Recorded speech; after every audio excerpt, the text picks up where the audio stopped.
Yeah, please go to the subreddit and tell us whose dentures you would swallow. Few horror franchises have reinvented themselves quite as often as this one.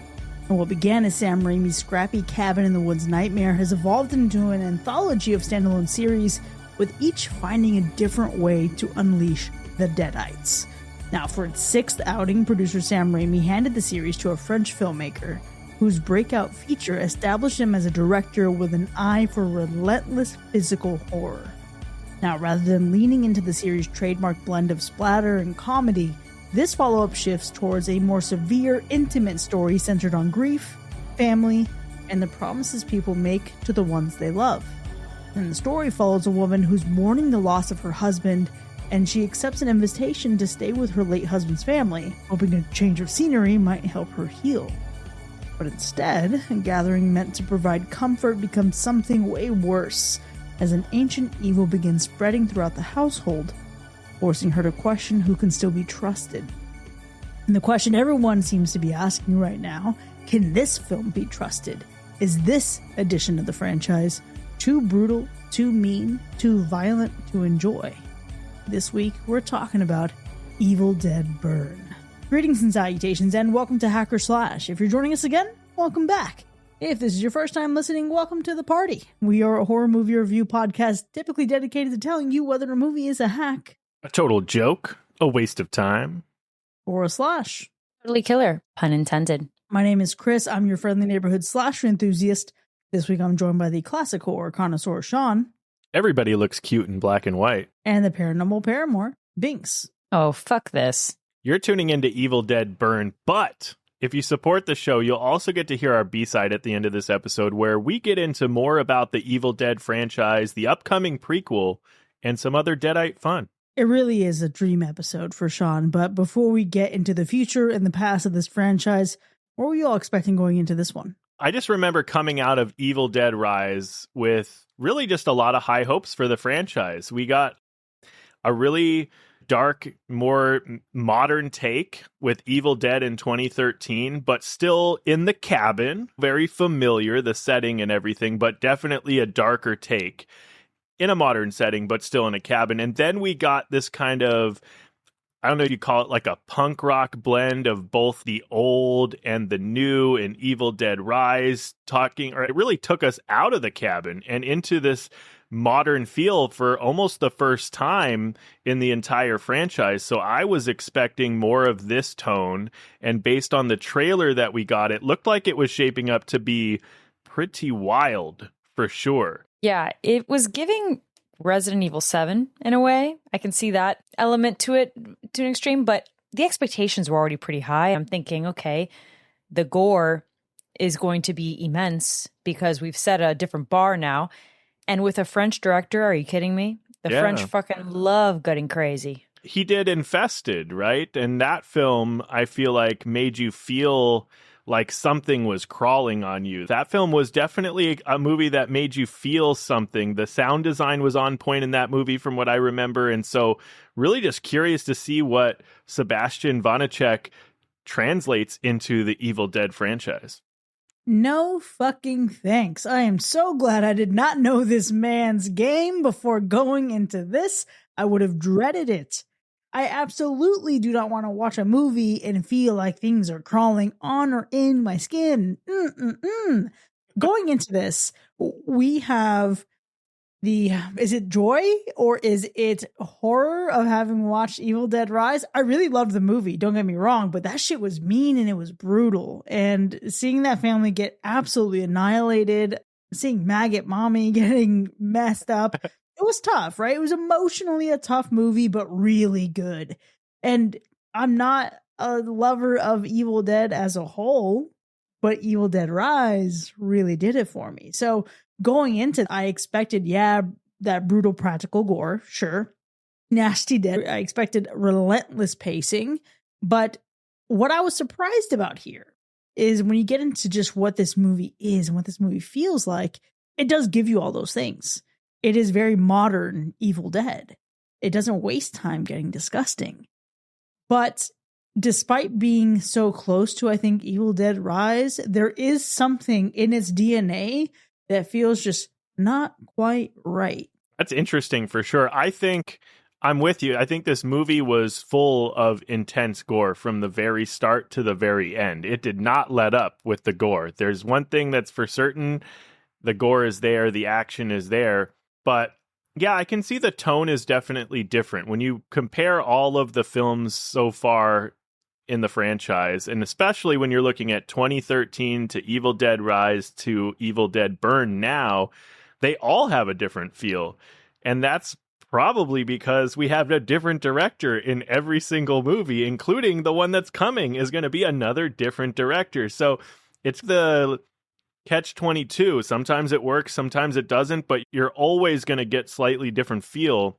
But the movie is relentless. This movie is wild. If I am audibly reacting to the shit that is happening in this movie in the theater, you know that it was probably pretty intense. But what I thought was interesting was maybe not so much of the tone difference in this movie or the feel of the movie itself, but I didn't feel any emotional connection to any of the characters in this one. In fact, I don't think I really liked any of the characters in this movie.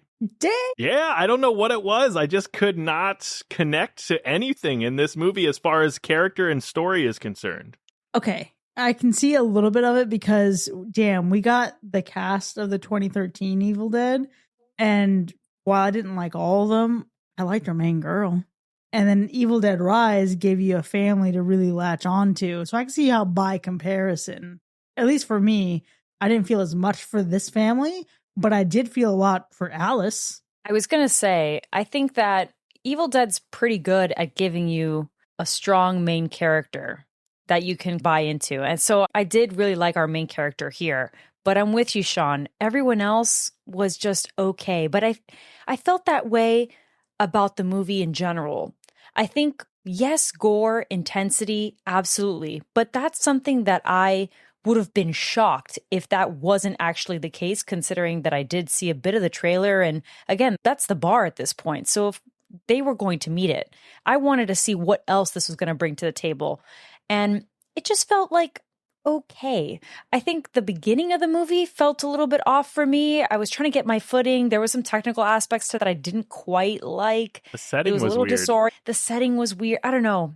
There was a lot of it that just pacing felt strange. But I think as a result of that's usually where we are establishing a lot of these main characters where we can then sink our teeth into them and we want to see them through. It was wasted a bit, with the exception of our main character. That was successful. But everybody else in that family, I was just like, all right, I guess. So it makes it a little bit harder for me to have that emotional connection when shit hits the fan later on. You know what it is? You love to hate them. Didn't really give a damn about any of them except for her, which I found acceptable given that, okay, I don't want to reveal too much here without any spoilers. We'll get to that in the spoiler zone. I have a whole thing about this family, but Yeah. I appreciated that this movie gave me someone to root for. And while not every person in the family is an absolutely terrible person, I was able to care enough about the one I was supposed to care about and less about the people who don't really matter, who are ancillary to that. But what it also did was completely shift how I feel about even the matriarch or the patriarch of the family. A scene that I, for the first time in a very long time, had to cover my ears and look away from. Oh, yeah. I haven't done that in years, maybe since I was a small child. I could not look at the screen. Yeah, it was terrible. That's actually, you're right. There's a correction. I did care about one thing in this movie, and it was this one thing that we're not going to mention yet because we don't want to give anything away if you haven't seen it. But I got to imagine that maybe not every, but most horror fans are going to hate this moment in this film. It's just something that we never want or need to see in a horror movie, but they decided to give it to us. I don't know why. Maybe they just felt like they had to take it there. I'm not about it, but yeah, I did care about that. That was tough. That character I relate to. Thanks, Dad. Yeah, that was a tough one for sure. What I loved about this film, though, What I really loved about this film was how it stayed true to the use of practical effects throughout the movie, the way that it still used all it. It looked great. Even the small amounts of CGI and special effects that were used, I feel like were used perfectly just to blend in with the practical effects. When we're talking about that partnership, it really was just used just enough to make all of the practical effects really come to life and look really solid.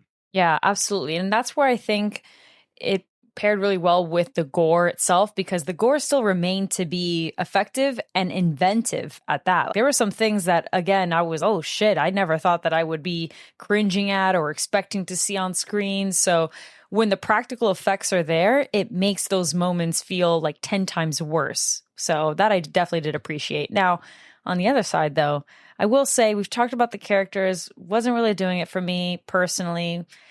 But I also feel like, again, I go back to the editing a little bit, and the establishment of the setting was a little bit strange, because it does, in a way, pick up where Rise leaves off, but only like it starts there, then it doesn't, then it goes back to it, then it doesn't. And it felt very 2000s a little bit with, I'm thinking of Saw was what my friend and I were saying, like with the James Wan effect with some, it was like a weird party scene, and then there was like a weird like flashback moment.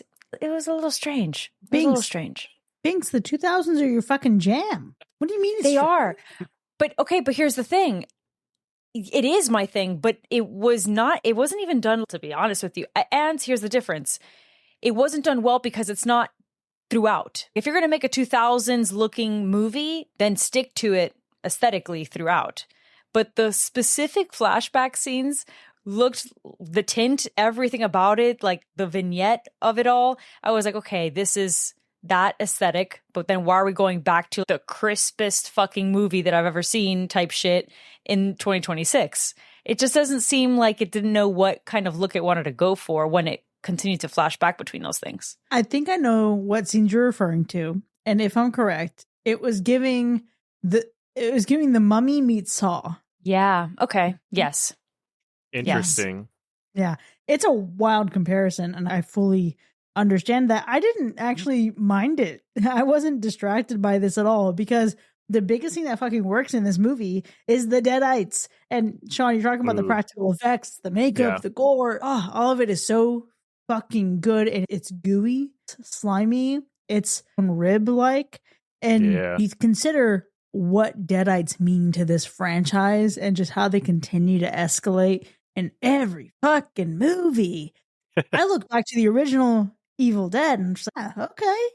But it really has become something that I think is such a great calling card and a hallmark for this franchise. And I may have been a disbeliever in Jason being a Deadite in the past, when you think about how the Evil Dead connects to Jason, and we saw that in Jason Goes to Hell.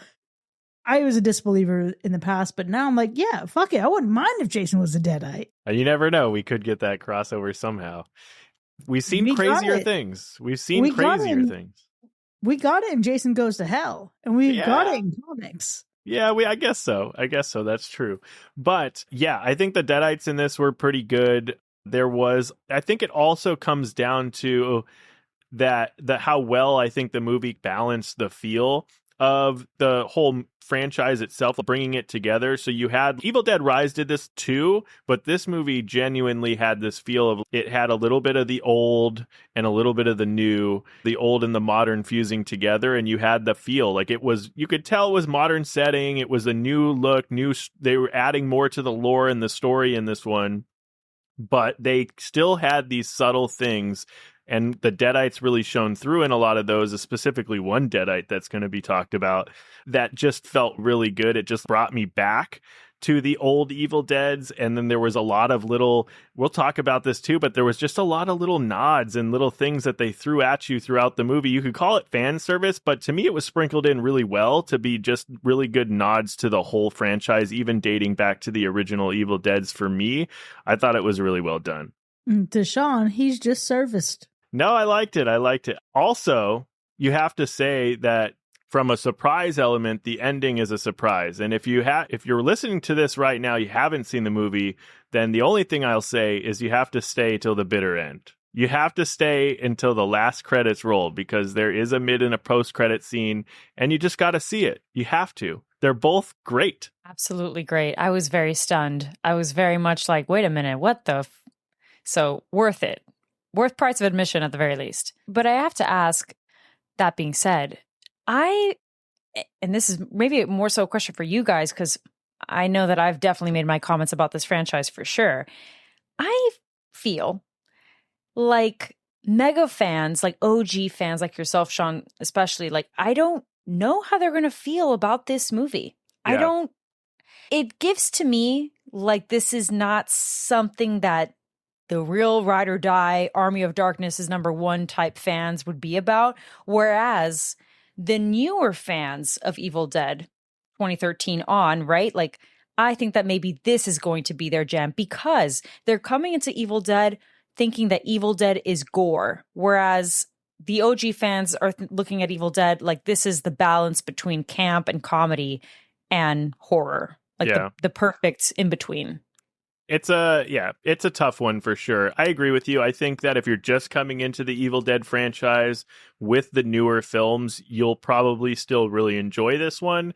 You're right. There will be a divide, and I think the divide lies between, like you said, the diehard fans of the original trilogy. I think some might enjoy the new movies. I like the new movies. I am a diehard I consider myself a diehard fan of the original trilogy. I would still put at least Evil Dead and Evil Dead 2 above every other Evil Dead that's been out. Like, I'd still put them up there because I love those movies.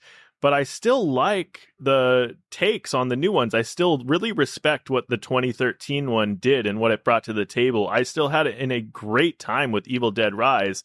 And watching this one, there's a lot that I really like in this one too. There's just a distinct tonal shift with these new modern Evil Dead films. And I can see the diehard fans saying maybe it lacks some of the heart and the fun energy of the original films. And I know that there are some out there that probably won't enjoy it as much, but yeah, there'll be a divide for sure. I think there's still room to enjoy. There's still enough to take from it, I think, that you could like. But if you're just looking for that original vibe, these new ones don't necessarily always have that. So you might be disappointed. Okay, I'm going to give a comparison here, and it's not going to be a perfect one. But for me, and the way that I view this franchise, I feel as though the original Evil Dead films have big bro energy. The more modern Evil Dead films have a more mature energy. And I'm not saying that the original ones are immature, but there is that comedic tone. It feels like you're having fun with the mayhem versus this is just a bummer of a fucking time. And sometimes you laugh at it too. It's kind of weird and it's kind of what, but you're not there for the chuckles. You're there for a little, ha ha ha, oh my God, this is so deeply uncomfortable. And when I consider who would enjoy this and the houses of Evil Dead and the factions of it, have we all seen The Mandalorian? Yeah. Okay. For the listener, if you haven't seen The Mandalorian, I'm not going to speak in a lot of jargon here, but the Mandalore is a planet. It's also a way of being. There are the segment of Mandalore who follow the ways of Mandalore, and they're like almost extremists and cultists. And they are very devout, almost like a religious group. And then there's another group that are just kind of chill people. By comparison, super chill. They're all fucking badass. But they are the ones who will take off their helmet and just live their lives. That's how I imagine Evil Dead. It's like the hardcore fans of the original who are like, fuck this new shit. And then there are the casual fans who are like, yeah, I think this is kind of fun. And that's where I think I'm not in either of those camps. I am squarely in that I only really like the new shit. But I think if you are someone who, like a lot of folks now, love a bummer of a time, you're going to have a great time with this. It's fucking weird. It's a lot. But if you're looking for the classic zany Ash Williams, I will say that I think even though you get comedy in this one, you don't get as much comedy as you got in Evil Dead Rise. It's not as relatable as Evil Dead Rise. And there are a lot of aspects of this movie that I think are relatable. And there's a central story that I think will resonate with a lot of people. But it's just not as funny. And it is way more intense. But we're going to talk a lot about this movie in the spoiler zone without any regard, without any barriers to the depths we can go. But before we can do that, we have to get to that gore score. Yeah, Evil Dead Burn is one of the probably the most graphic entries in the franchise to date. It doesn't just rely on gallons of blood. It mixes the body horror, the burns, the dismemberment, the crushed bones, mutilation, and prolonged just physical suffering into really this almost nonstop relentless assault. And it feels closer to the intensity, I would say, of Evil Dead 2013 than the more darkly comedic undertones of the original trilogy, and even more so, I would say it amplified even more so above Evil Dead Rise. The gore isn't thrown in for quick shock value. It's really filmed in a way that makes every broken bone, every burn, every flesh wound really linger. And there's a lot of just cringy moments when you're watching some of the gore take place in this movie. If Evil Dead Rise some did make you squirm, then I will say Evil Dead Burn will turn that discomfort up another notch for you, because this one is definitely getting a severe gore score. But what about the womp womp of it all? Oh, the womp womp indeed, folks, because boy, oh boy, this animal report is bad, real bad. It might be the worst. Is it the worst? It might be the worst. Yeah, I was going to say, at least for the year, you will definitely remember this episode and me telling you that you need to brace yourself immensely. And I mean that with my whole chest. So prepare yourself. I will say that is the part that I could not watch. I sensed it coming. Sean had told me, because he saw it before me, that there was a point in this movie that feels utterly unnecessary. And the closer we got, and the more I was like, oh, fuck, no. I text him, broke the theater rule, could not fucking bear it. How dare both of you not warn me? A. B, I want it to be known. Here's the thing with the animal report. The second that I see an animal, especially a pet, I'm like, oh, we might be fucked. Chances are not even 50-50 anymore. They're like almost 70-30, okay? So I already was bracing for impact. But then a certain thing starts to happen, and I'm like, oh, you've got to be kidding me right now. It was not well. It was all downhill from there, actually. So it's not a good time, folks. Well, it's time to see how that downhill momentum carried us towards our ratings. Evil Dead Burn from 2026. Was it a hack or slash? I gotta say, I think overall, I thought that Evil Dead Burn was passable. I think that there's plenty here that kept it moving.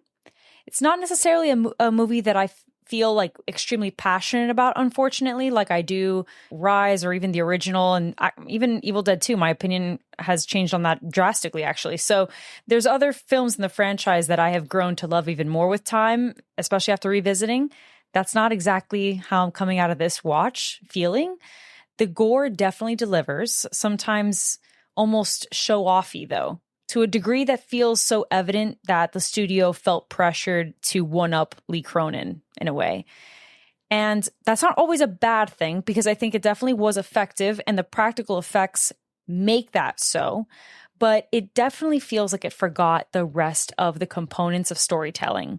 The family that we see here doesn't feel very real to me. It doesn't feel very sticky. Doesn't feel like I'm impacted by any of their deaths by any means.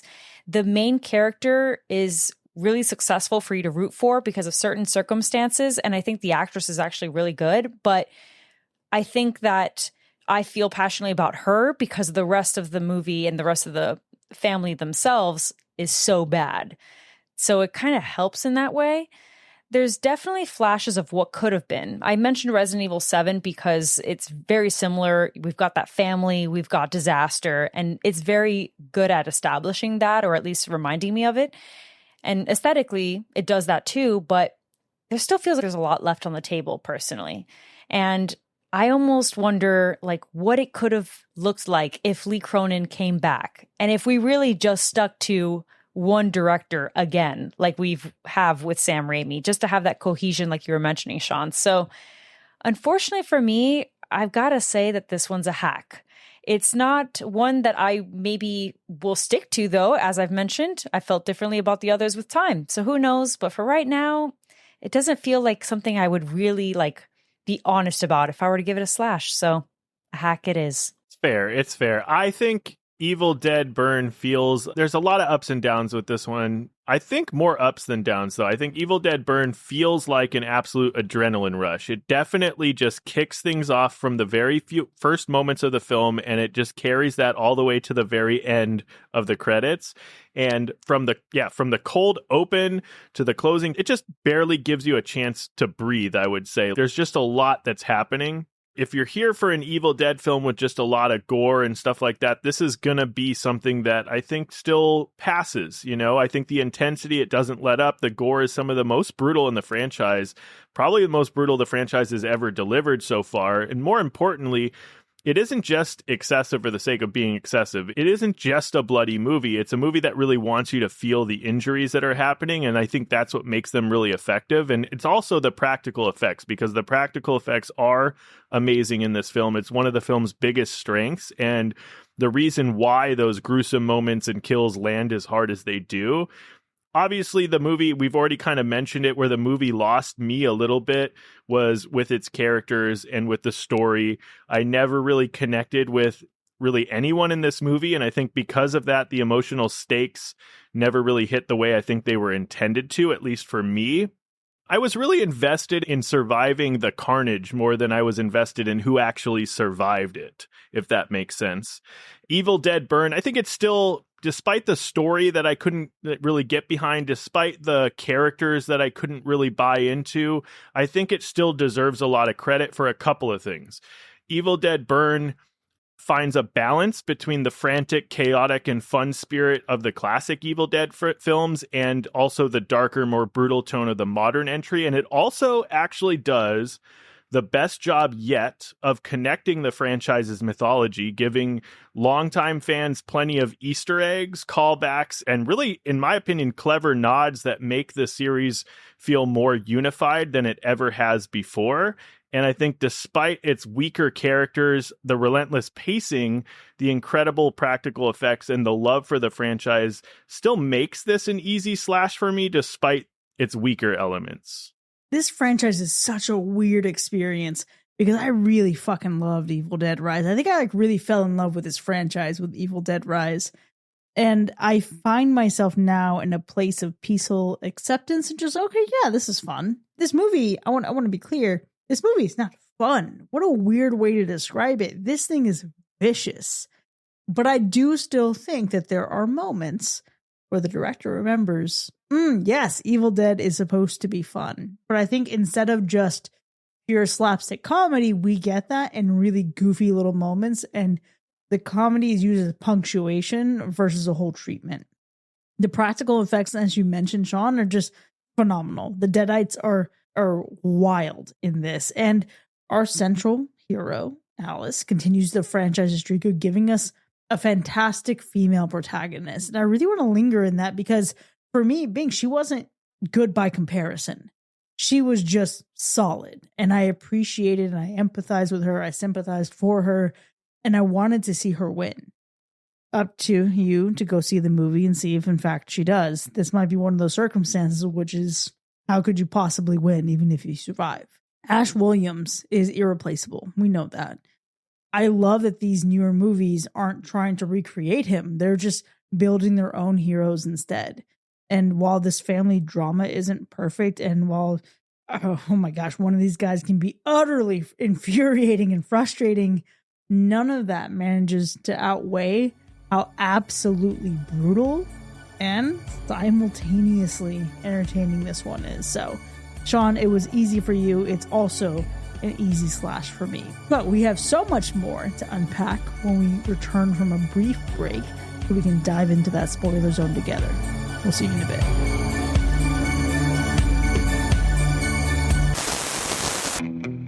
Episode of Hack or Slash is brought to you by Dead Skin Boot Skins.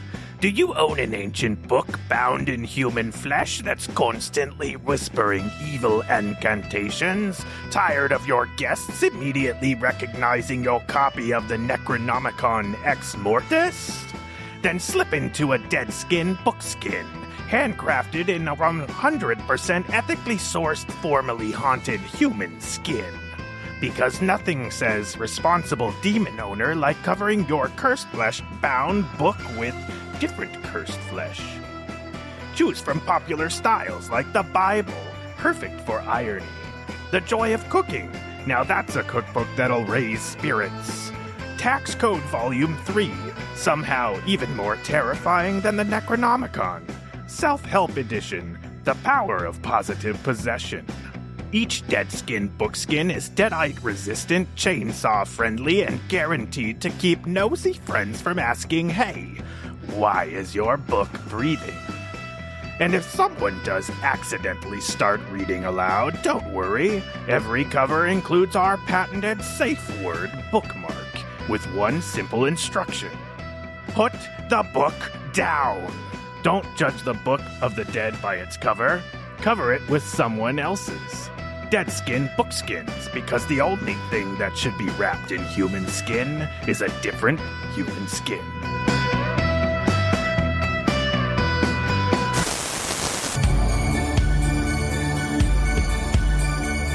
Welcome back, folks. You're now entering the spoiler zone for Evil Dead Burn from 2026, which has earned 1 hack and 2 slashes. Now, we have so much to unpack here, but we have to start with the utter macabre and brutality that was the Slay by Slay.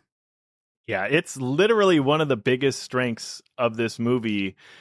The kills aren't just gory, they're creative, they're brutal, they're relentlessly escalating. They feel like they're designed to make the audience wince rather than simply spray blood across the screen. And every single kill feels, or maybe almost every single kill feels distinct and avoids that kind of repetitive stab and done formula. And they're exactly what you'd want from an Evil Dead movie at this point. With the track record that we have, these are the kills that you're probably looking for, that you would expect in this franchise by this point. And there's 16 total kills in this movie. There's a lot of death happening in this movie. And with like every Evil Dead movie, you know, we do have some double taps, you can call it, right? Because we've got the people that turn into Deadites, so they die, and then they maybe die as Deadites as well. But the film kicks off right away with Jared getting hooked on the line and dragged into the lake, then what seems to be like boiled and burned alive by the Deadite in the lake, just boiling the water, which was interesting. What a way to kick off the film. Evil Dead boils. Yeah, they really brought the burn to life in this one, didn't they? Evil Sure boils tonight. We didn't get any freezer burn, though, you know? Oh, you know, Missed I just opportunity. realized the animal report really was way more than just the dog. Oh, yeah. The fish. Tons of fish. His death was absolutely brutal. And to not just think about the hooks all over his face, but also to be essentially like almost strangled by that fishing line. I mean, Crazy. granted, then gets bisected. What the fuck? There is so much going on with this guy. I thought he was going to get like decapitated with that fishing line just going straight through. I'm surprised he didn't, to be honest with you. That's where I thought that was going as well. Yeah. And it didn't stop. His buddy Leo also got boiled in the lake, like some kind of like crawfish or something, and slowly died in there. It was a crawfish boil. That's what it was. So fucked. Okay, so this guy getting boiled. The burns on his hand. Ooh. When the Deadite steps on his hand. Oh, and it slides off. It falls off the rib. Yeah. It falls right off the rib for sure. I mean, I guess that's not even the whole cold open, to be honest with you, but that's how we start the movie. And it doesn't let up from there. We definitely jump into kind of like going into our main characters here, and we get into that story, and we get Will, who I'm sure we're going to unpack this character a little bit. We're going to unpack the dynamic of his relationship with Alice and all that stuff, but crashing his car because he was drunk in a drunken rage, going probably 90 to 100 miles an hour down a wet road in the mountains or some shit, and nothing good happens from that. We've seen all kinds of horror movies like this, and he runs right into the Deadite. Literally runs right into the Deadite girl from the lake and crashes, and there's a whole thing that ensues, and he ends up also getting burned alive, but not from boiling water, from actual fire this time. Real convenient that this Deadite gets absolutely annihilated by the grandson of the guy who's doing the research and has the dagger. Coincidence? I think not. Will is the son of a bitch. Well, literally and figuratively. It's interesting because as you look at his character and you see the way this whole movie is set up, you only see certain perspective until you get the full truth revealed later. Yeah. Listen, even if Will wasn't who he was, getting pissed at your wife after having been drinking and denying your brother the opportunity to drive you home, he had it coming. Yeah, for sure. Definitely. I didn't even need the other context to be like, oh, that guy is definitely that kind of guy, and that means he's the worst, and goodbye, farewell. We got hints as to who he was and what kind of person he was. Sure. Like, they definitely showed us the extent of it a lot later in the movie, but like they gave us the hints of the kind of person he was. And so definitely deserved to die.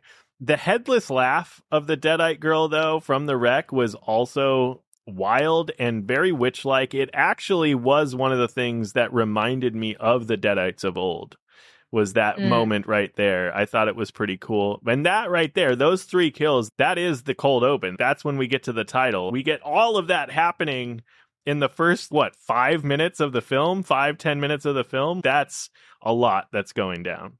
Once again, it's like the Friday the 13th, 2009. It's a whole Friday the 13th movie before you even start the Friday the 13th movie. Fucking love it. I'm here for it. I thought another death we got that I think we could have gotten more from was the cremation dude. I don't even think he has a name, or I couldn't find one, but the cremation dude that was like literally at the morgue or at the funeral home that was burning the bodies there. It was just, he was jiving, man. He was having a great time. He put his headphones in, he was getting down, and he was doing his thing, and then he gets interrupted, and then all this stuff ensues, right? And with Edgar and all that, trying to see his son one last time, but presumably gets ripped to shreds. We just didn't really get to, I think we should have seen a little bit more of that. Or it would have been actually funny if somehow he got put into the crematorium or whatever we're calling it, and then getting burned alive there would have been an interesting way to go as well.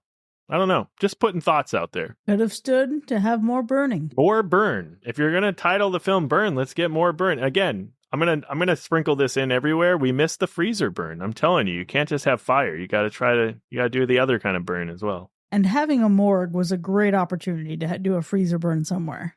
Maybe like a rug burn too. There's a lot of burns we could have gotten away with in this movie, I feel like. Guys, the movie's called Evil Dead Burn, not Burns. So there was only one burn. It's a shame. And then, of course, all of this that happens during this scene, we know that this is the moment where Edgar slowly starts becoming and transforming into a Deadite. So we know he gets basically, infected in whichever way that this happens. And then we get to the dinner scene. No. Which is nobody's favorite scene. And I had to include Max the dog into the 16. Oh, yeah, you did. I had to, because with a death that significant, it has to be at least honored in the Slay by Slay. As much as we don't want to revisit it, it was one of the most brutal kills, with Edgar brutally stabbing the dog to death with a fork in the face. No, the whimpering. This movie was so fucked. As you hear him rambling and ranting, and you hear Max's whimpers and just like the begging, and then the reaction. First off, the reaction that he even gives to Max to like get him to get away or to leave him alone, reminiscent of the conversation we had in Good Boy. The more I saw him grab this thing and the angrier he got, I was like, Max needs to get the fuck out of here. But I will say this, because I was such a chicken shit and could not look at that screen, I'm really in a soft spot for dogs. I had the the misfortune of still being able to hear the whimpers and still knowing what happened. But when Deadite Max comes back and looks pretty normal from, I was trying not to look too closely. I was like, oh, okay, yeah, we're good. I was trying to look at that too, and I honestly did not see any injury on the face. It wasn't a lot of like lingering close-ups, but like pretty sure he got stabbed in the eye a few times in that process, and both his eyes were glowing and good to go as a Deadite. So I don't need to be looking that close. It's fine. I saw his silhouette, and I'm like, all right, cool, my boy's good. I don't know, unspoken rule or something. We just don't. Just for the record, we don't want to see dogs die, really. That's not really what we come to horror movies to watch. But Tia actually probably has one of the most brutal initial deaths in the whole film. All the shit that happened to Tia in this whole thing, she was stabbed like repeatedly with these like little scissors. She was beaten with various objects. Her fingers were fucking cut off in the door of the car. She was then beaten with the car seat headrest and then stabbed in the face with the prongs of that headrest. There was so much happening, and I was like, how? Why? What's happened? Oh my gosh, so much. Here's the thing, though. Unfortunately, because I just have to stop watching these damn trailers and just close my fucking eyes every now and then. She is the main star of all this marketing of the movie. Yeah. So you knew, Eddie, if you were a victim to this, you already knew the headrest thing. Those missing fingers were the star of the show. Like, every chance that cinematographer had, he was focusing in on those damn little stubs. So you knew also that she was going to be the one. You know what I'm saying? Like, her kill was crazy, but I already knew the kill because I had seen it so many times. Yeah. Having seen the kill didn't ruin the kill for me at all. It was more so that I wondered, how the fuck are we even going to get there? And because I knew where it was heading, to see who Thea is all the way up into that, and then to really start to care about her, because I actually really liked her. Of course, unfortunately, she's not with us very long, but it made the kill even more gutting, especially because Joseph's bitch ass just abandoned her. Sir, you had so many fucking opportunities to save your girlfriend. I couldn't believe it. Okay, I could see that I can see it, okay? I can see the initial hesitation of not wanting to shoot your father in the face with a gun, because you're still like, there's still that kind of debate on whether, what is happening right now? Why is this happening? Do I really want to kill him? Can I stop this? Whatever. I got that for a second. But then as soon as I realized that this guy was literally crawling outside of the car and was looking down through the sunroof, the moonroof, whatever the fuck we're calling it, and just watching it happen, I was like, oh man, buddy, what are you doing, guy? Here's the thing. I would say, unfortunately, the actor that plays Joseph is also, funny enough, on my water bottle. He's the villain in Wednesday. And the moment that I saw him, I was like, oh, I wonder if he's going to be a little bitch like he is in Wednesday. He's a villain, but he is a little bitch there. And then it happened, and I'm like, no, they're doing the same thing that they do to Jack Quaid, which is they're going to typecast him in these same little, oh, he's a little bitch type roles. Now, the difference here that I thought was pretty interesting was I was rooting for Deadite Thea at the very least. Like, I can't even believe that she went down by his hand, because fuck that guy. I would have preferred anybody else be the one that takes her down, but him, he doesn't deserve that. He did not, like, okay, for him to just completely abandon her and actually cause her death and then be the one to take her out as a deadite, absolutely not. Take out Edgar and then let Thea get her licks back. I know, she did get her licks back, actually. She did get her licks back. She got a lot back, to be clear. She was doing all kinds of things with her mouth. But the reality is she deserved better as a deadite. This is the first time. Listen, okay, Maggot Mommy in our last movie, Evil Dead Rise, she's a badass. And oh my God, she was horrendous. But I was rooting for Thea. I really wanted her to come through and destroy Joseph.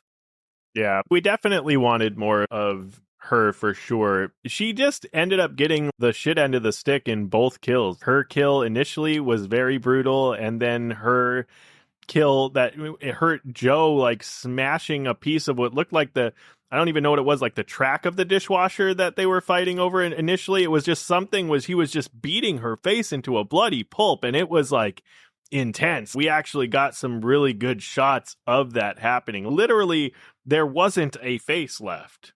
There wasn't a head left, really. It was the Dr. Sartain special. And the fact that his face then gets smushed into that to like start kissing it later. Ugh. Oh my gosh. Wild. And then Speaking of kiss. yeah, and then we get like the weird, like we're just making out with each other and turning people into deadites through, mouth to mouth, whatever is sharing saliva, blood, whatever it is, I don't know. But Susan now becomes a deadite, or slowly, and it's weird because there's moments where there's like either they are or they aren't. After that kiss, it looked like she was. And then there was like a moment where she was seeming semi-normal, and then she turned back into it. I'm like, what's the dynamic of this, like going in and out of it? You know what I mean? Yeah. We though also have the saliva transferring through her dentures, and then Susan fucking like has this heartbreaking moment of, oh, I missed you. Like Polly has what I'm presuming to be dementia.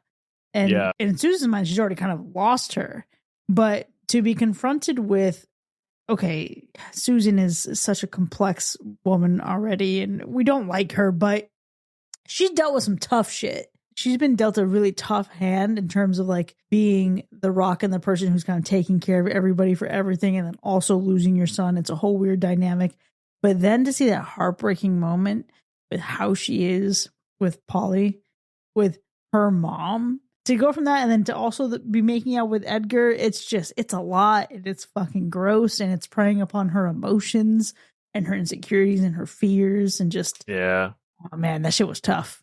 I could see it. I still didn't emotionally connect in those moments. I think it was because I was too maybe captivated by, like the deadite grandmother of it all. And I just think I was like focused on, this is like the old Evil Dead. Like this is the deadite out of all of them that feels like I'm watching the original trilogy a little bit. And so I was focused on that instead of the mother dynamic and like how they were preying on her stuff. Yeah, this is just me and my own fucking experiences and sensibilities just pouring out into the fucking movie. That's it. I'm just projecting.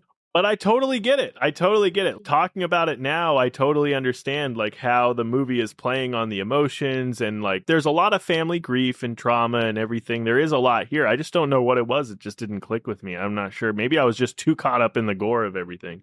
Maybe that's just what it was. But yeah, we get that. We get Joe finally getting what he deserved. He gets beaten to all hell, like literally gets beaten to all hell. This could have been like a boiler room brawl in WWE. This literally could have been just like a no holds barred, like we're just going at it. This guy got thrown into everything. He got thrown into walls, down the stairs. His head was smashed. He got everything you could think of. He just got beaten to all hell. And then eventually also turned into a deadite. And so he got that beating, which is good. And then he finally gets stabbed by Alice with, I don't know, like a bunch of daggers until we find the right Kandarian dagger, which is interesting because there was like a little nod to the original films in that too, because with the first dagger she pulls up looks like the dagger that we got in the original film. So everyone probably, at least if you really were heavily invested in the original trilogy, when that dagger happened, you're like, oh, there's the Kandarian dagger, and then nothing happens. And then she picks up finally gets the other one, and then that works. And I was like, oh, that's weird. The small little stubby one that looks like a shiv. Yeah, that goes, okay, that was weird. But okay, I'm with it. That's fine. That's fine. Yeah. Although, speaking of the stabbing, can we just harken back just a tiny bit? How fucking crazy it is to me that she gets stabbed with a fountain pen in her ear after I have just in my life began collecting fountain pens. I have been writing with fountain pens nonstop for the last 6 months. And here I am seeing that little fucking nib go into her ear and then her having to tweeze it out. I haven't been able to look at them since watching this movie.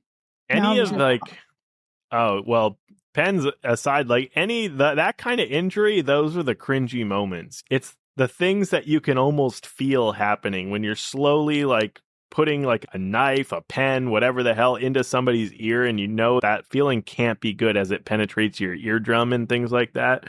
Oh, absolutely brutal. It's the same as if we were slowly watching the beginning with all the fish hooks in his face. Like that stuff makes you feel a little bit. It was just a lot. It's a lot for sure. But okay, so Joe dies, then Deadite Susan dies in the chimney with the dagger, and then Deadite Edgar dies finally with his fucking face sawed in half by Alice, maybe also burned with the dagger and the house fire all together. There was a lot happening. There was a lot happening in that scene, but whatever that saw thing was, I don't even know what kind of tool that was. Is that like to cut tile? Was it like what? It was like, it looked like a Maybe weed the whacker lawn? with a saw on the end Yeah. of it. Is it edging the grass? I'm not really sure what it was, but that motherfucker got sawed his face off in it. It was awesome. It was cool. It like reminds you of the chainsaw, even though we got a chainsaw moment. You know what I mean? Yeah. Yeah. That I thought was pretty clever, that I was like, okay, it's a little the same but different. Yeah. Just very like different, because I'm like, damn, what is that thing? And then I realized, yeah, I guess it is maybe for the weeds, which is kind of funny. So you have all that happening. Deadite Will makes a return, or maybe I like to call him Charred Will, because he's just like, I don't know, he's just a crispy guy, and he's basically Vecna. Yeah, he's Vecna. Identical. Yeah, Identical. Pretty much. He's the Vecna of Evil Dead.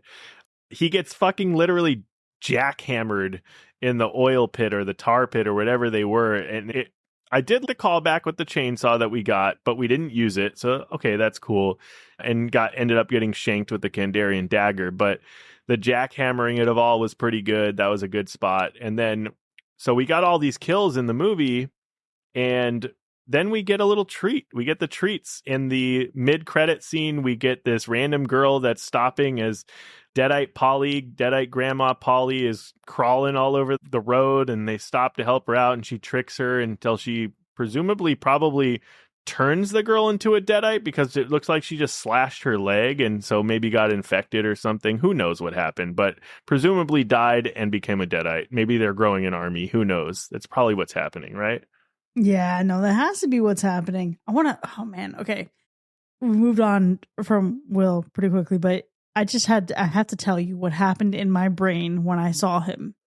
It was, to quote the good Lord Busta in Halloween Resurrection, looking a little crispy over there, Mikey. Like some chicken fried motherfucker. Well, may he never, ever rest in peace. That's exactly what I fucking thought about Will. Extra crispy. Meanwhile, I was thinking of Scary Movie 2 when Brenda's telling Cindy, this is skeleton, this is bones. Would you kill Calissa Flockhart? It's basically what it was giving. It's Nothing. also basically the mummy. It's also basically Bubba Hotep. Oh no, God. We're going back there, but you're absolutely right. Hotep, man, throwback.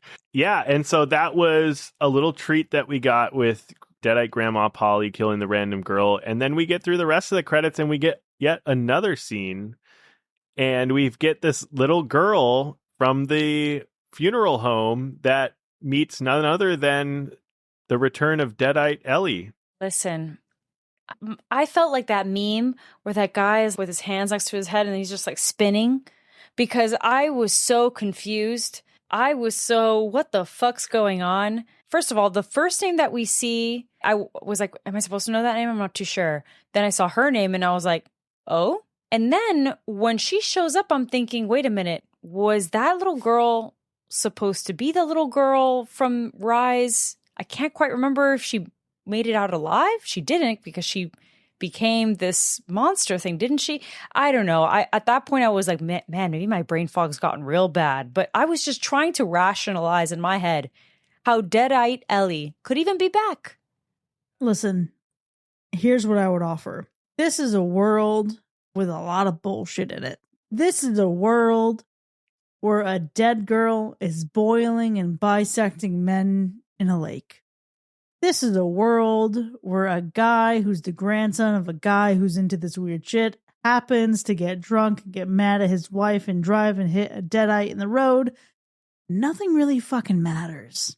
Let's just sit back, turn the logic off, and just fucking have fun with it. You know what? I don't give a shit that it doesn't make sense about Ellie to come back, because I'm happy she's back. Yeah, it doesn't matter because mommy's back, but it was a nice surprise. It was also brutal, right? The little girl gets her neck snapped, and that's the final kill. So we're ending on a high note. We're just really just boom. That's the last seconds of the movie. We're getting the child death, which is, you know, it's on pace for this franchise at this point. Pretty wild. The only thing I will say, which will kind of lead me into what I loved about this movie, which is going to feel weird, but this was like one of the moments when we saw Deadite Ellie that I felt like there was too much CGI in play. There was something off about the way she looked in just a couple of ways. I couldn't tell if that was all practical effects and makeup and if there was also some CGI in play. Just something about that scene just looked a little bit off. Maybe I was just tired and I was ready to get out of there and I waited for the end and finally got it and whatever. I don't know, but something looked off a little bit, which seems weird as I kind of transition into what I loved about the movie, which was the practical effects, because I thought everything in this movie really looked really great, which I don't know why that moment stood out to me so much, but it's 100% the practical effects. They continued the franchise tradition, which I love. I absolutely love, relying heavily on the practical effects first and only really used, like I said earlier, the CGI to really enhance shots that couldn't be achieved safely or convincingly on camera. They used it to remove wires and rigs and things like that, and maybe enhance a little bit of the blood and things like that, but everything else was makeup, prosthetics, and really great practical effects. The filmmakers were really vocal that they wanted the movie to feel physical. They wanted to feel messy and tangible, much like Evil Dead 2013 and Evil Dead Rise. That was the goal. I think they definitely accomplished that from a gore perspective and then some. We just got some really great prosthetic makeup for the Deadites in this movie. We got all the blood rigs and the squibs, the full body prosthetics, the animatronic effects, the mechanical effects, the breakaway pops. All of that stuff was here. They did a lot of really great stuff. The makeup by the special effects team, I can't praise it enough for what they did. I think one of the biggest practical choices was also the fire in this movie, because it just really brought a lot to the film. And Vanacek insisted on using real flames instead of CGI whenever possible. Really, his goal was to create this natural lighting, the imperfections that the fire brings, the light, the smoke, the performances that the actors brought, that digital fire just can't replicate. We know when we see bad digital fire, it doesn't look good. And so the use of real fire was really great. Yeah, I just really loved everything that they did with the effects in this movie. Yeah, there's a lot fucking happening in there. The fire was actually something that I was going to point out, because maybe it's just a sucker in me thinking about Halloween Kills. I realize I love horror movies with a shit ton of fire now. I think I'm just like entering a new phase in my horror palette. Fire. But, Sean, you've said so much about just like the quality of the effects in this movie. There's so much to really appreciate here. I agree with you. But I want to at least shout out the sound design, because damn, I don't like hearing this movie. I don't like Max's whimpers. I don't like the sound of squelching flesh. I don't like the sound of the dentures exiting in the mouth, getting licked, and then getting put back in the mouth. There's a lot in this movie that is actually just like an auditory experience. Even when Alice is crawling on her belly, really, and Joseph is just being absolutely decimated and tossed around. And to hear how there's just pure chaos around her, but she's still so grounded and reliving these memories and this trauma, the sound, I think, actually fucking elevates this movie a lot. And I think that watching this movie in Dolby or IMAX would be absolutely brutal, but essential because of it. Because even from what I really enjoyed and was surprised by, I mentioned this a little bit earlier, was the set design. I think everything about the environment in this movie is really good. From what we've talked about, the sound, the look, the environment, like the place itself, that house already starts off by looking a little bit unkept. But for some reason, and this could not really even be the case, but as each family member gets impacted and becomes a deadite, and it just keeps going one after the other, it almost feels like the house itself is rotting. It looks almost dirtier. It looks grimier, everything about it. And that really could not be the case, but I think it just created this like large space in what felt very suffocating situation. And everyone like was just wreaking havoc. Things were fucking breaking everywhere. Obviously, Joseph was just being tossed around like a little toy, and it was just chaos. The bathroom scene with the blood everywhere from from Susan, it was just great, but it all felt suffocating, even though when we see the house at the beginning, it looks massive. I'm thinking, okay, well, we've got a whole family, sure. So we could be seeing all kinds of rooms and things like that. And we do in some ways, but we really don't. It feels very contained and disgusting and grimy because of it. This house is so gross. It's nasty. I don't know how they're living in there. It's wild. Staying in there, I guess. Yeah, there's a lot to really sink your teeth into, and a lot of it's gross in this movie. And just to zoom out for a little bit of perspective here, because there's so much that happens. We've already talked about the opening scene with the lake. We talked about the decapitated head and the fishing wire. We talked about the dinner scene. We talked about Deadite Max coming back. We talked about Joseph being a bitch and abandoning Thea. But, we also fucking talked about Susan making out with Dedgar. I want to give a shout out for a couple moments. One that happens earlier in the film when Polly is still Polly and Grandma's just still Grandma. And then again later when Alice does it. And that is buckling her into the stair lift, because Polly is, I think, 99% of the comedy that works in this movie for me. 100%. She reminds me of how sassy my grandmother was, and absolutely just like fiery. And my grandma did not accuse anybody of stealing from her.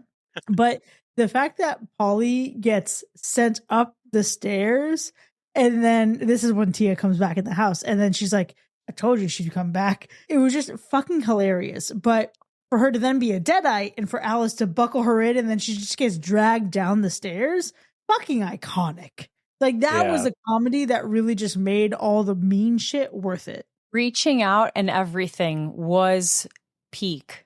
Absolutely hilarious. Now, I will say, everything was moving so fast when she was already in the attic that I didn't realize that Polly wasn't the one that got. I almost forgot that she was still there in the house. You know what I mean? Yeah. Like, we don't really know what ends up happening to her. So I appreciated that end credit because that was really funny. But the whole bit with that stair lift was prime stuff. That was definitely like the comedy and very effective for sure. Yeah, she was my favorite Deadite. The moment that she stood up in the bed with the sheet over her, all of that was really great. And as I said before, and I'll tie it back to the staircase too, but as I said before, one of the coolest things about Evil Dead Burn is that it does more to connect the franchise than any other film, probably since Army of Darkness. I think rather than just throwing in only visual nods, it really expands the mythology in ways that kind of seem to set up future movies even and things like that. And there's a lot of really cool moments in this film. The cold open we talked about, the opening scene at the lake we talked about, and we already briefly mentioned it, but that is... The film opens by resolving the fate of that lakeside Deadite from the opening of Evil Dead Rise, and it's like the first time that one standalone Evil Dead film directly continues the other, like making Burn actually feel like a sequel to Rise rather than sharing the same universe. So that actually felt really cool to watch. I thought it was really a good way to open the film. Professor Nobi is finally tied into the modern timeline. That was something that I felt like was lost for a while. So now Will and Joseph's grandfather has revealed to have known Professor Raymond Nobi, who is the archaeologist, if you remember, whose recordings unleashed the Deadites in the original film. So now we have this kind of connection to the story. And I think this is probably one of the strongest links between the Raimi trilogy and the newer movies. So I thought that was really clever. And then you've got all of the references to the 2013 Necronomicon, which is really cool. The sketches of the 2013 Necronomicon that we saw in the grandfather's journal, the copied pages from the Book of the Dead, the newspaper clippings from the Deadite events. It just subtly confirms the events of 2013 happening in the broader universe. Obviously, we have the Kandarian dagger situation. We got the little Philly fake out with the dagger, too, which is fine. We talked about that. The biggest lore addition, though, is this Circle of the Wise Men. This is probably the biggest addition to the lore. The film introduces this Circle of the Wise Men, some ancient group dedicated to fighting the Deadites. So this is going to expand on that, I would assume, in the coming films. So we'll see. But interesting, right? Absolutely. That was one of my questions for you because I haven't seen the show. So I thought maybe is this something that's brought up there or the comics maybe? I was very confused by this, but I honestly also forgot about the dagger too. I'll be real. I have no shame in admitting that. So I thought maybe, man, was this something that was introduced when the dagger was introduced earlier? I just thought that it was something that maybe flew over my head and I completely forgot, but I found it to be strange, like an Avengers type shit. You know, when you think of like the Circle of the Wise Men, I think longtime fans probably can try to connect this to the Wise Man from Army of Darkness. Like you can try to make some connection there. Maybe there's a link there somehow. There was a mysterious group scene in the opening of Evil Dead 2013, so we never really got an explanation there, I don't think either. So that could be part of the connection that they're trying to make. It's never explicitly confirmed that they're the same organization, but the implication is there, I guess. So I don't know. We'll see what becomes the Circle of the Wise Men and the ever-going fight to take out the Deadites who are now looking for the Kandarian dagger and the Book of the Dead and all that good stuff. A lot of lore expansion there, but then you also have what fans always look for in these movies. You have the Bruce Campbell Easter eggs. Obviously, in this one, we don't get to see Bruce Campbell appear as Ash, but there are subtle nods. There's visual references that those eagle-eyed fans can pick out. One of my favorite moments is also when all the shit is hitting the fan and Grandma Polly's deuces and gets in the thing to go up the stairs. As she's going up the stairs, you can see a picture of Bruce Campbell. And right next to Bruce Campbell, we get the Delta 80 returning, because that's where I thought I saw it in a parking lot too. I could be mistaken. So that any mega fans that are always looking for those eggs, let us know if you saw the Delta 88 anywhere else. But if you didn't anywhere else, it definitely was in the picture right next to Bruce on the staircase. So the Delta 88 returns, which is awesome. And then, of course, you have the post-credit scene that's tying Evil Dead Rise directly to this film. There's so much happening in this film. It did such a good job at tying everything together in a way that no other film has done since Army of Darkness. So I really appreciated that for nothing else, you know? Yeah, he took that time to really make sure that he was incorporating as much as he could to tie everything together. And I read that he basically did the end credit scene because the studio told him to. And at that point, he was like, well, you let me make the movie that I wanted to make. So I'm happy to do that. I'm happy to just do the end credit scene if that's what you want. Okay, so now it makes sense why it might not look right, because it was just thrown in last minute. It could be all CGI almost. Okay, here's the interesting thing. Yes and no. Is she even in the credits?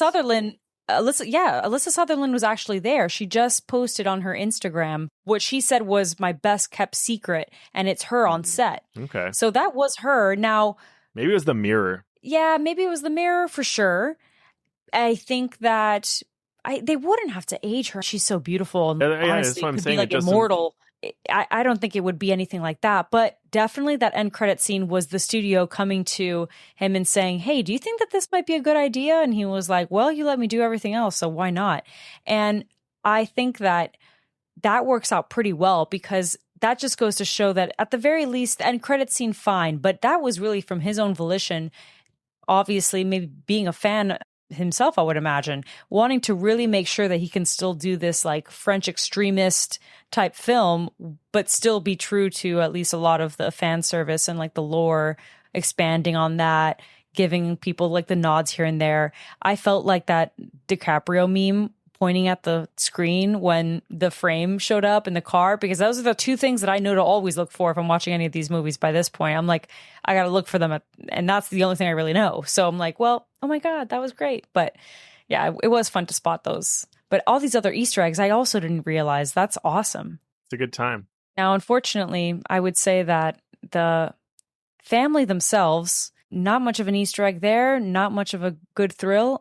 They felt pretty inconsequential and definitely felt like they needed to be there so that we could get some of these Easter eggs, so that we could get that tie and that expansion of the lore. So I'm not mad at it. And you needed kills. You needed kills also. The kills. You needed more Deadites and more kills. I'll take it. The whole family dynamic, I just don't even know where to begin for me. I just didn't connect to it at all. I get the whole thing with Alice and Will and the abusive relationship and everything. And like, I'm not like desensitized to that, or I just didn't care about that. I just didn't feel like I just didn't feel like they brought it up in a way that like made me feel for the characters because he died so early on in the movie. So then it was really just a matter of Alice surviving this funeral type setting. And then they introduced like how brutal the abuse got to in the relationship way later in the movie. So I just felt like I never truly connected to it from an emotional level. And maybe that's just a miss that I had, but that I get was Alice is probably the strongest character. I totally get that. If we're going to root for anyone, it's her for sure. I was also rooting for Tia, but like I was rooting for Tia as a Deadite to just take everyone out at that point because she just got the shit end of the stick and got annihilated. It's crazy. But the dad, Edgar, I don't even get it. Like there were moments in the setting, it felt like I was in like some weird backwoods of Europe or something. It didn't even feel like we were I don't know where we were. Like he didn't make sense. He like just a very strange character. The mom didn't make sense. I don't know. None of it made sense for me. I think they made more sense, but are just not very likable people. Yeah, they just were not likable. I didn't like any of them. I liked Tia. I liked Alice. She's not in the family, though. Alice was by law. You become a part of the family in these moments, and that's okay. Edgar, Dedgar, fuck him. Terrible. I found to be interesting and complex. Did not like her. Yeah. But again, with the details that you get about her having been an artist and then giving that up, and Alice's perspective, like, oh, what a shame you had a gift, but that Sue was on, no, without my family, I'm nothing. I would gladly give that up for the people that I love. And you see the labor that she puts into taking care of her mom. And what you hear that the way that she showed up for her sister and just this entire family, it is, Susan died a long time ago. And who she is in this movie is just like a very hollow shell of who she used to be, but who she has compartmentalized herself into being to be able to keep the family afloat emotionally. And there's this moment, and it's so fucking sad when her and Edgar kiss, because she has this realization, like, you haven't kissed me like that in years. And she's just being manipulated.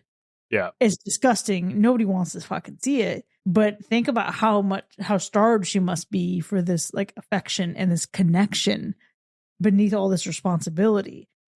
I still don't like her. I thought the performance of Susan was actually really well done. It's interesting, though, that you bring up that kiss and that starvation, because as you were saying it, I was thinking of how, like, in any other context, that sounds absolutely heartbreaking. But you know what was interesting? My theater experience, that people actually chuckled when she said, you hadn't kissed me like that in years. And I feel like that is such a vastly different response to that scene. What's supposed to be very heartbreaking because of, again, you explaining it, I'm like, holy shit, yeah, like there is depth here of a character. If I read that story, I'd be like, Jesus, feel terrible for her. Not always the best, can clearly see why we got here with her, right? But in the movie, for some reason, the response was chuckles. I think also maybe is a response from uncomfortability, considering Dedgar's jaw was half open.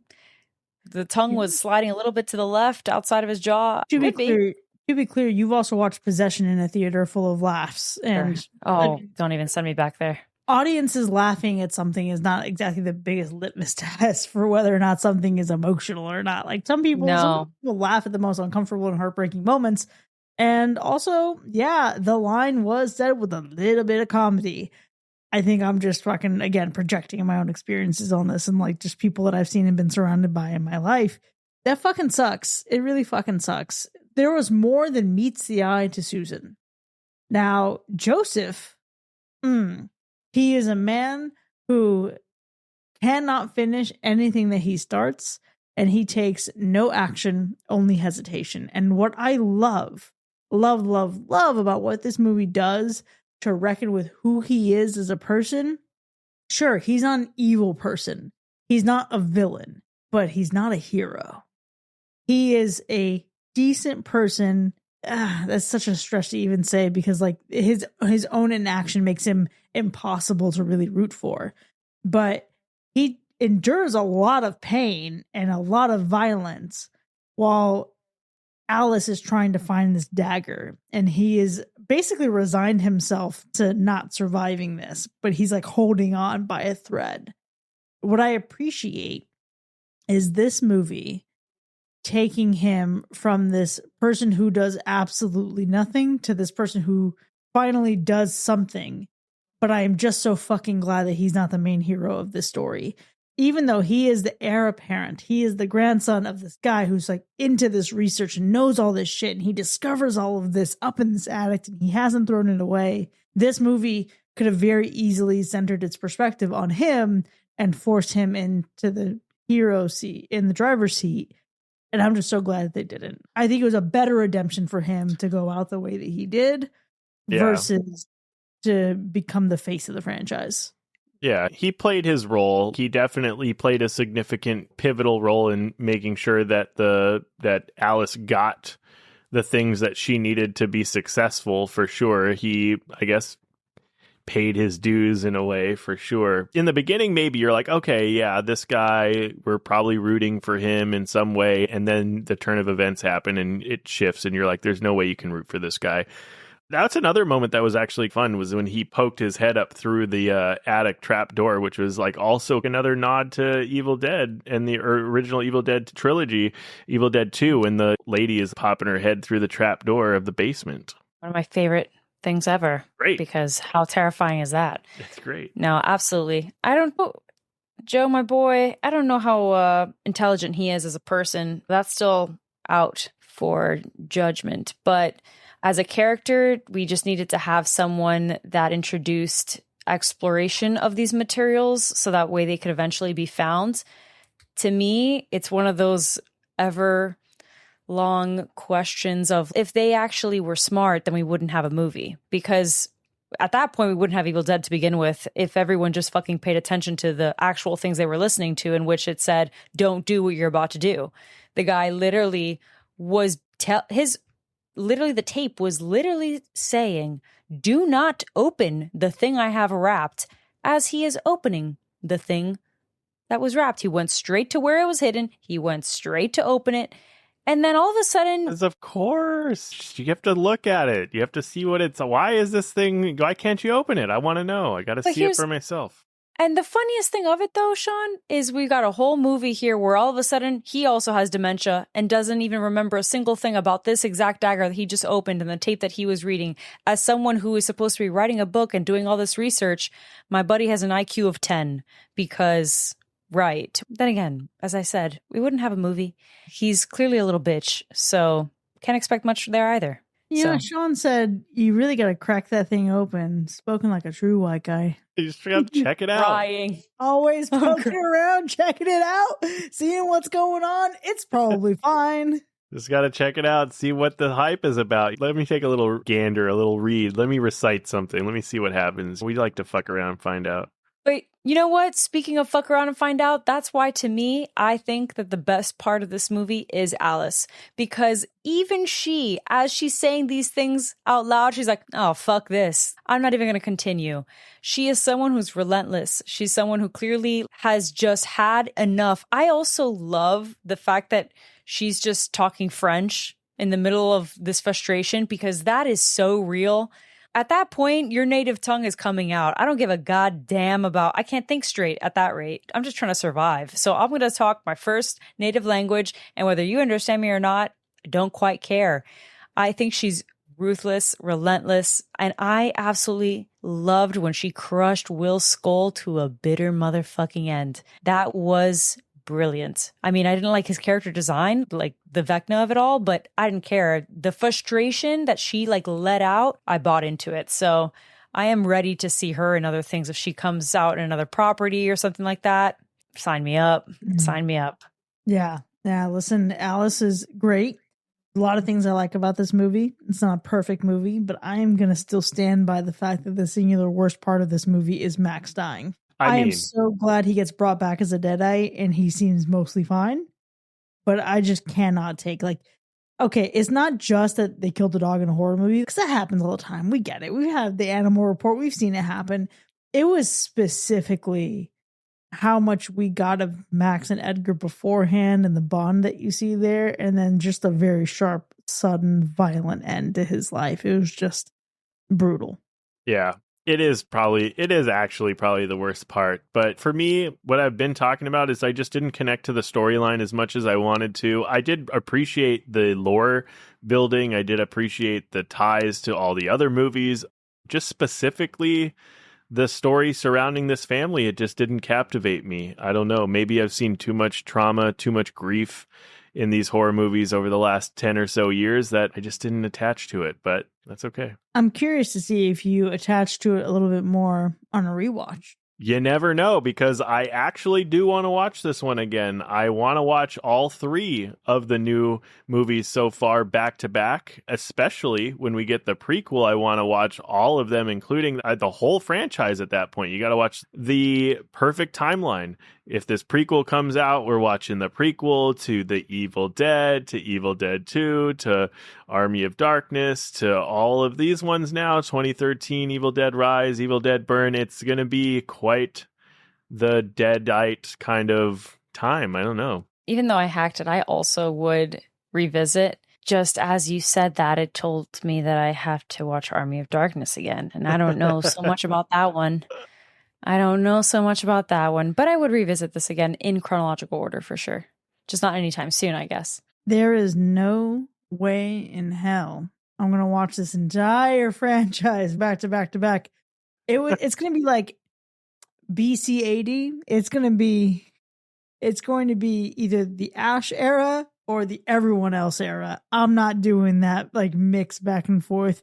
It's too much. Like, I'm not a sweet and savory person. I'm a sweet or a savory person. I'm not blending those things together. And for as much as I appreciate, Sean, what you shared about Easter eggs and how this really loops back, I'd be down for the 70s version, 2013, Rise and Burn. But we'll see. Maybe when Wrath comes out, I'll change my mind. But for now, there you have it, folks. Evil Dead Burn has earned 1 hack and 2 slashes. And we've certainly had a robust discussion here, but the conversation doesn't end here by any means.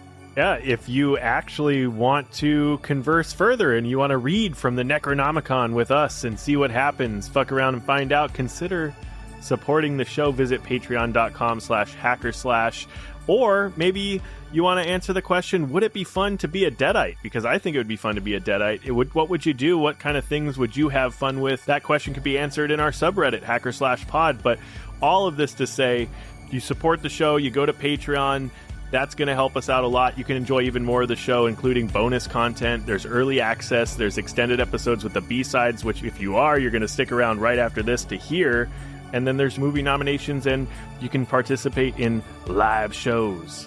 Yeah, please go to the subreddit and tell us whose dentures you would swallow. Ooh. Crazy, violent. Yeah, well, it happened, and it's gross. We'll see you next time, folks. And remember, without your family, you're nothing. Are you serious with that whistle?